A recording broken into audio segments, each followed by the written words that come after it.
오늘 말씀은 사도행전 16장 16절에서 32절 말씀입니다.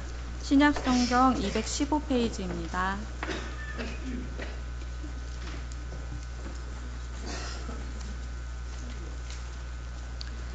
우리가 기도하는 곳에 가다가 점치는 귀신 들린 여종 하나를 만나니 점으로 그 주인들에게 큰 이익을 주는 자라. 그가 바울과 우리를 따라와 소리질러 이르되 이 사람들은 지극히 높은 하나님의 종으로서 구원의 길을 너희에게 전하는 자라 하며 이같이 여러 날을 하는지라. 바울이 심히 괴로워하여 돌이켜 그 귀신에게 이르되 예수 그리스도의 이름으로 내가 네게 명하노니 그에게서 나오라 하니 귀신이 즉시 나오니라.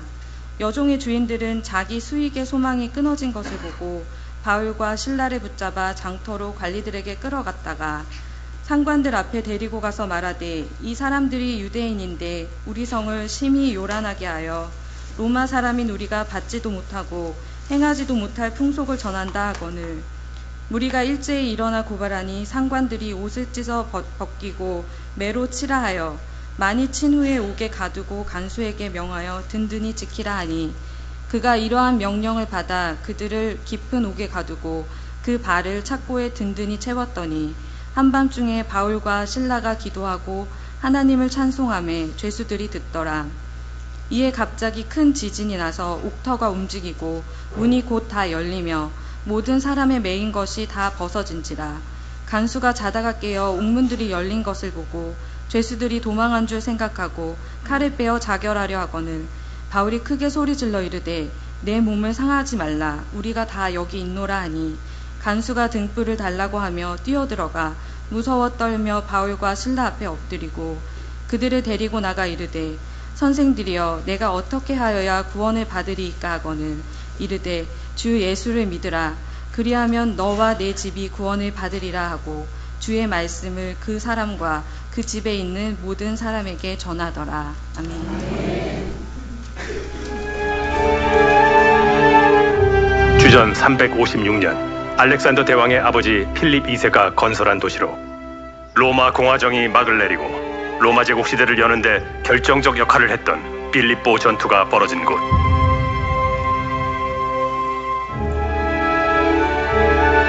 넓은 땅이라는 이름대로 대륙을 통일하고 헬레니즘 시대를 열었던 마게도냐 왕국. 그 찬란한 역사를 간직한 마게도냐의 첫 성이 바로 이곳 빌립보다.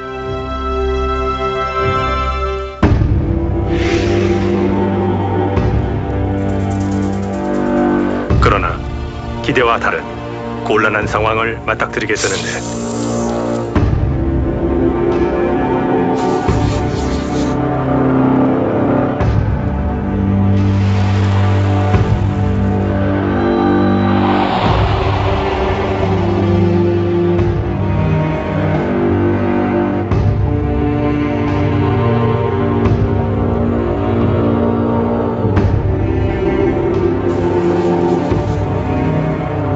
하나님의 이름이 왜곡되어 전해지길 원치 않았던 바울은 여종의 몸에서 귀신을 쫓아낸다.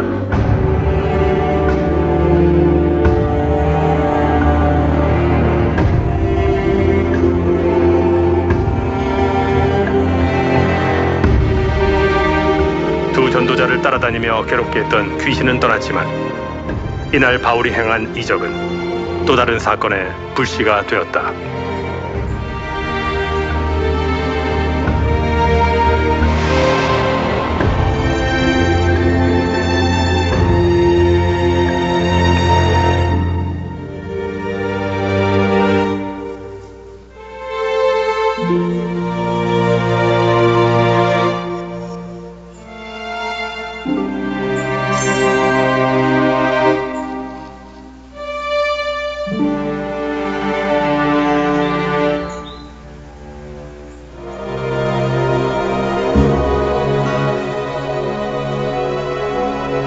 그날 밤 그들에게 하나님의 간섭하심을 강력하게 느끼는 사건이 발생한다.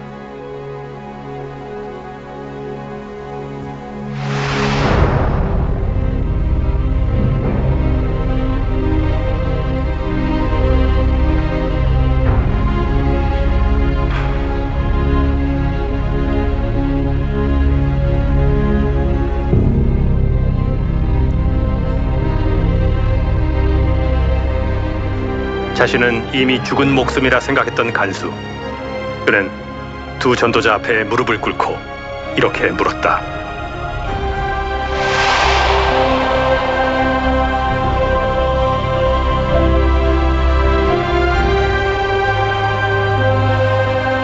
바울의 답은 아주 간결했다.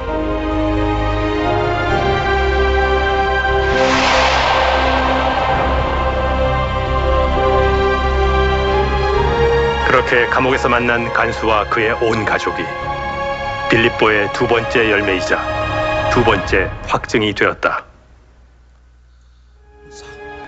사도 바울 일행은 2차 선교지에서 아주 중요한 빌립보 선교를 이제 진행하게 되었습니다. 이 빌립보 지역에 처음 선교한 이 옥감 장사 루디아를 전도할 때만 해도 아주 순적하게 복음 전도가 이루어졌습니다. 그런데 어느 날 기도하러 가는 중에 문제가 발생했습니다. 그 문제가 16절에 나옵니다. 우리 16절 같이 함께 읽어보겠습니다. 우리가 기도하는 곳에 가다가 점치는 귀신 들린 여종 하나를 만나니 점으로 그 주인들에게 큰 이익을 주는 자라. 바울 일행은 기도하러 가는 중에 점치는 귀신 들린 여종 하나를 만났다라고 성경 기록하고 있습니다. 여기서 이 점치는 귀신 들린 여종이라는 이 단어는 헬라어로 피돈이라는 단어를 쓰는데 이것은 뱀신을 의미합니다. 당시에 그리스에서 이 피돈은 델포이 신전을 수호하는 뱀신이었습니다. 오늘 이 동영상에도 뱀이 나오는 이유는 그 당시에 이 빌립보의 많은 사람들이 뱀을 숭배하였고 그 뱀이 자신을 지켜준다라고 생각을 했던 것이었습니다. 특별히 뱀신으로 점을 치는 여인들은 복화술을 많이 사용했는데 이 복화술을 통하여서 사람들의 미래를 점을 치고 그리고 미래를 예언했던 것입니다. 우리나라도 동자 귀신이 인기가 많은 것처럼 그리스 이 시대에도 빌립보에 특별히 여자아이들이 이 점을 보게 되는 경우에는 많은 사람들이 이 여자아이에게 돈을 많이 주었고 그렇게 점을 보았습니다. 그래서 점치는 귀신 들린 여종을 고용한 주인들은 이 여종을 통하여서 큰 돈을 벌고 있었던 것입니다. 특별히 사도 바울은 여기에서 매우 중요한 영적 분별력을 갖고 이 여인을 대하기 시작했습니다. 이 점치는 귀신 들린 여종이 하는 이야기가 이런 이야기였습니다. 17절입니다. 우리 같이 함께 읽어보겠습니다. 그가 바울과 우리를 따라와 소리질러 이르되 이 사람들은 지극히 높은 하나님의 종으로서 구원의 길을 너희에게 전하는 자라 하며, 귀신 들린 여종은 바울 일행을 아주 귀신같이 잘 알아보았습니다.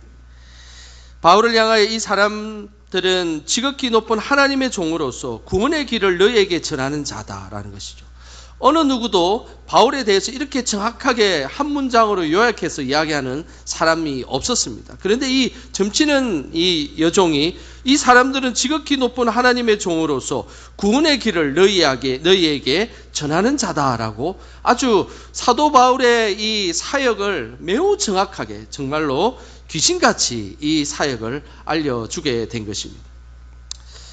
사도 바울은 여기에서 매우 중요한 영적인 분별력을 해냅니다. 왜냐하면 이 귀신 들린 여종이 했던 이 이야기는 매우 중요한 함정이 숨겨져 있었기 때문입니다. 18절에 보면 이런 이야기를 한 것에 대해서 사도 바울은 매우 심히 괴로워하였다라고 성경은 기록하고 있습니다. 사도 바울이 귀신 들린 여종의 이 이야기가 사도 바울에게는 매우 괴로웠던 이유는 하나님을 아는 것처럼 이 여종이 가장에서 하나님을 왜곡시켰기 때문입니다.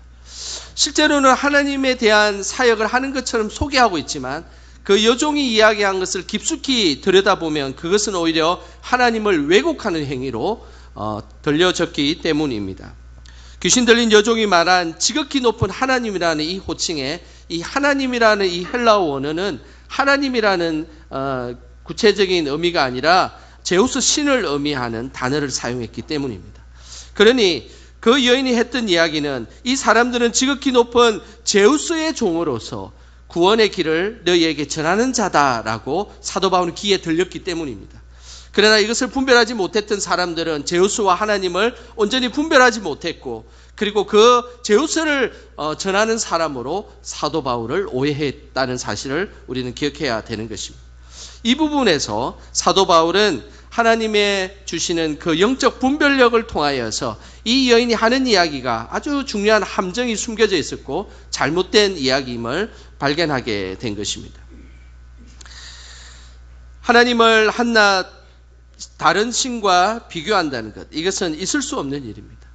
피조물이 만든 신화적인 인물인 제우스, 그것은 피조물이 만든 그냥 만들어낸 대상에 불과한 것입니다. 그러나 만들어낸 그 대상을 어떻게 감히 하나님과 비교할 수 있겠습니까?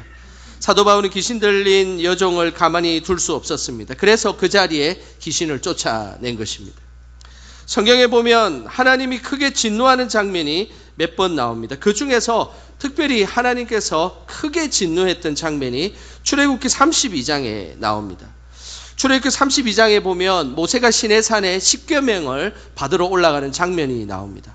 모세가 십계명을 받으러 올라갔는데 내려오지 않고 한동안 너무 오랜 기간 동안 모세가 없는 것을 보자 그 밑에 있었던 이스라엘 백성들이 아주 특별한 행동을 하게 되었습니다. 출애굽기 32장 4절에 그 내용이 나오는데요. 우리 같이 화면을 보시면서 함께 읽어보겠습니다. 아론이 그들의 손에서 금 고리를 받아 부어서 조각칼로 새겨 송아지 형상을 만드니 그들이 말하되 이스라엘아 이는 너희를 애굽 땅에서 인도하여 낸 너희의 신이로다 하는지라. 모세가 시내산에서 늦게 내려오자 이스라엘 백성들은 금송아지를 만들었습니다. 그리고 했던 말이 이 금송아지가 너희를 애굽 땅에서 인도하여 낸 너희의 신이다, 너희의 하나님이다라고 이야기를 한 것입니다. 여기에서 잘 분별하지 못한다면 금송아지를 하나님이라고 이야기하니 별 문제 없을 것이다라고 우리는 이해할 수 있습니다. 왜냐하면 금송아지가 하나님처럼 보이기 때문에 우리를 애굽으로 인도한 하나님을 기억하게 하고 신앙의 상징물처럼 금송아지가 보일 수 있다는 것입니다. 그런데 여기에서 매우 중요한 우리는 분별력을 갖고 성경을 바라보아야 합니다. 피조물인 우리 인간이 만든 것은 결코 하나님은 그 속에 갇히거나 그 속에 들어갈 수 없다는 사실입니다. 하나님은 피조물을 만드시는 분이시지 어떤 피조물 안에도 갇힐 수 없는 존재라는 사실을 우리는 기억하셔야 합니다. 사람이라는 피조물이 만든 송아지 형상에 갇힐 수 없는 분, 그분이 우리의 하나님이십니다. 또한 제우스와 같이 사람들이 만들어낸 신화적 인물에도 갇힐 수 없는 분이 바로 우리 하나님이십니다. 그렇다면 하나님을 어떻게 설명할 수 있을까요? 출애굽기 3장에 보면 하나님을 설명하는 장면이 나옵니다. 하나님이 모세를 부르셨습니다. 그때에 모세가 걱정되는 것이 있었습니다. 아무런 형상이 없는 이 하나님을 이스라엘 백성들에게 어떻게 소개하면 좋겠습니까? 라고 모세가 하나님 앞에 질문하는 장면이 나옵니다. 그때에 하나님이 이렇게 설명하라라고 말씀하셨습니다. 출애굽기 3장 14절 전반부입니다. 우리 같이 함께 읽어보겠습니다. 하나님이 모세에게 이르시되 나는 스스로 있는 자이니라. 하나님은 스스로 있는 자라고 본인 스스로를 소개하셨습니다. 어떤 피조물과 그리고 어떤 인간이 만든 형상에 갇힐 수 있는 분이 아니라 하나님은 그냥 스스로 존재하고 스스로 세상 만물을 주관하시고 스스로 세상 만물을 창조하신 분, 그분이 우리의 하나님이십니다. 스스로 존재하시는 그 하나님이 어떻게 인간이 만들어낸 형상에 의해서 그것이 설명되어질 수가 있겠습니까? 오늘 이 귀신 들린 여인은 왜 하나님을 인간이 만든 신화적 인물이었던 그 제우스 신을 하나님을 그 속에 집어넣었던 것입니다. 사도 바울은 이 부분이 너무너무 불쾌한 그런 이야기였다는 것을 분별해 내었던 것입니다. 하나님은 스스로 혼자 존재하시는 분이시기 때문에 인간이 만드는 어떤 것도 비교할 수 없는 존재입니다. 그것이 물질이든 권력이든 무당과 잡신이든 이런 것은 하나님과 비교할 수 없는 대상임을 우리는 믿음으로 고백해야 합니다. 그래서 그런 우상과 세상의 그런 점치로 다니는 것들, 그런 잡신, 이런 것들을 숭배하는 것은 결코 믿음의 사람에게는 있을 수 없는 믿음의 행위임을 우리는 기억해야 하는 것입니다. 항상 홀로 존재하시는 그 하나님만을 섬기며 경배하는 우리 모두가 되시기를 주님의 이름으로 축복합니다. 사도 바울은 하나님을 어떤 피조물로도 설명할 수 없는 분임을 너무나 잘 알고 있었습니다. 그런데 귀신 들린 여종이 하나님을 제우스 신과 빗대어 이야기했으니 얼마나 기가 찼겠습니까? 단호하게 귀신을 쫓아냈습니다. 그 장면이 18절에 나옵니다. 우리 같이 18절 읽어보겠습니다. 이같이 여러 날을 하는지라 바울이 심히 괴로워하여 돌이켜 그 귀신에게 이르되 예수 그리스도의 이름으로 내가 내게 명하노니 그에게서 나오라 하니 귀신이 즉시 나오니라. 감히 귀신이 그리스 신화에 나오는 이야기로 하나님의 구원을 이야기하고 있으니 사도 바울은 너무나 심히 괴로웠던 것입니다. 그래서 그 자리에서 예수 그리스도의 이름으로 명하노니 귀신아 썩 물러가라 라고 명령했던 것입니다. 그 자리에서 귀신이 나가는 역사가 일어난 것입니다. 귀신이 나가는 역사가 일어나자 특별한 문제가 생기기 시작했습니다. 귀신이 그 여종에게 나가니까 이제 그 여종은 이제 더 이상 점을 칠 수가 있습니까? 없습니까? 점을 칠 수가 없는 거예요. 그러자 이제 귀신 들린 여종을 통해서 돈을 벌고 있었던 주인들이 화가 났던 것입니다. 그래서 돈을 벌 수 없게 되자 바울 일행을 로마 당국에 고발해서 감옥에 집어넣었던 것입니다. 바울과 실라는 지금 감옥에 있는 이 상황이 상당히 이해하기 힘든 그런 상황이었습니다. 바울 일행은 지금 바울과 실라만 있는 것이 아닙니다. 이곳에는 디모데도 있고 누가도 있는 상황입니다. 그런데 이 네 명이 한 팀이 되어서 선교하고 있는데 왜 지금 바울과 실라만 감옥에 갔을까요? 그 이유는 이들이 유대인이었기 때문입니다. 빌립보 지역은 퇴역한 로마 군인들이 많이 사는 도시입니다. 그래서 퇴역한 군인들이 많은 자부심을 갖고 살아갔던 도시가 바로 이 빌립보 지역이었습니다. 그래서 다른 이방인들을 인정해 주지 않고 순수한 로마인들만을 인정해 주며 살았던 곳이 바로 빌립보 지역이었습니다. 그런데 갑자기 이방인들 유대인들이 나타나서 자신들의 장사를 방해했기 때문에 바울 일행 중에서 유독 유대인이었던 바울과 실라만을 감옥에 집어넣었던 것입니다. 또한 지금 성령의 인도하심을 받고 마게도니아 지역에 있는 빌립보에서 선교를 하고 있지 않습니까? 하나님의 인도하심을 받았다면 복음이 더 잘 전해져야 될 것이고 복음의 지평이 활짝 이렇게 열려야 되지 않겠습니까? 그런데 오늘 감옥에 갇혀 있는 이 상황이 이해할 수 없는 상황이라는 것입니다. 뿐만 아니라 지금 감옥에 들어오기 전에 사도 바울은 옷찢김을 당하고 매질을 당했습니다. 이 매질은 로마 시민권을 가지고 있던 바울에게는 매우 억울한 일이었습니다. 당시 로마법에는 죄가 결정되지 않은 상태에서 그 사람을 때리거나 가혹행위를 하는 것은 금지되어 있었기 때문입니다. 그런데 아직 죄가 결정되지도 않았는데 사도 바울에게 옷을 찢게 만들고 사도 바울을 때렸던 이것은 로마 시민에게 할 수 없는 행위였다는 사실입니다.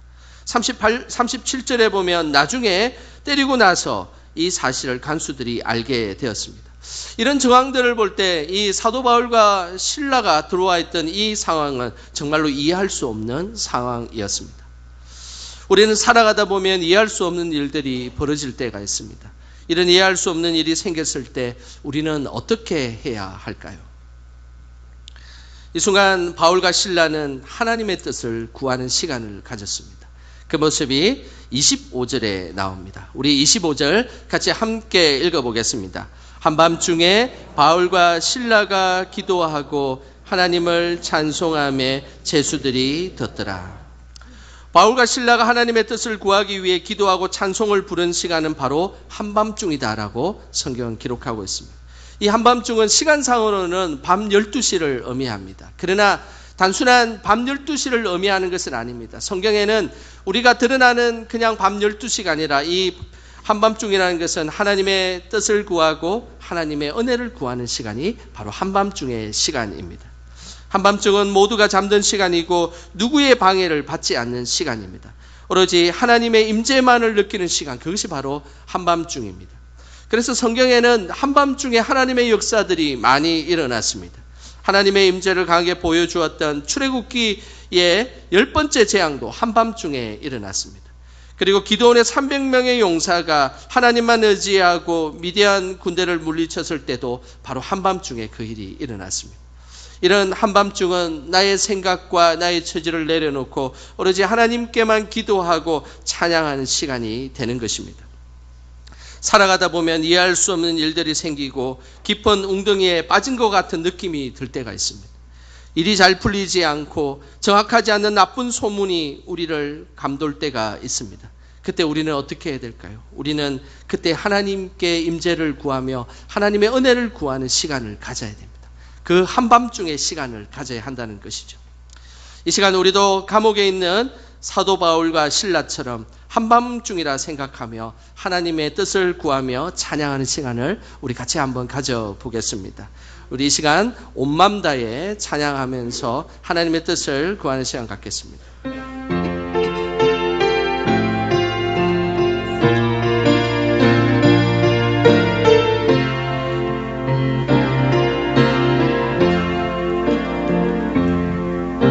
주님과 함께하는 이 고요한 시간, 주님의 보좌 앞에 내 마음을 쏟네. 모든 것 아시는 주님께 감출 것 없네. 내 마음과 정성 다해 주 바라나이다. 온 맘 다해 온 맘 다해 사랑합니다. 온 맘 다해 주 알기 원하네. 내 모든 삶 당신 것이니 주만 섬기리. 온 마음 다해 나 염려하지 않아도 나 염려하지 않아도 내 쓸 것 아시니. 나 오직 주의 얼굴 구하게 하소서. 나 이해할 수 없을 때라도 감사하며 날마다 순종하며 주 따르오리다. 온 마음 다해 사랑합니다. 온 마음 다해 주 알기 원하네. 내 모든 삶 당신 것이니 주만 섬기리. 온 마음 다해 우리 한 번 더 온 맘 다해 고백하겠습니다. 온 맘 다해 사랑합니다. 온 맘 다해 주 알기 원하네. 내 모든 삶 당신 것이니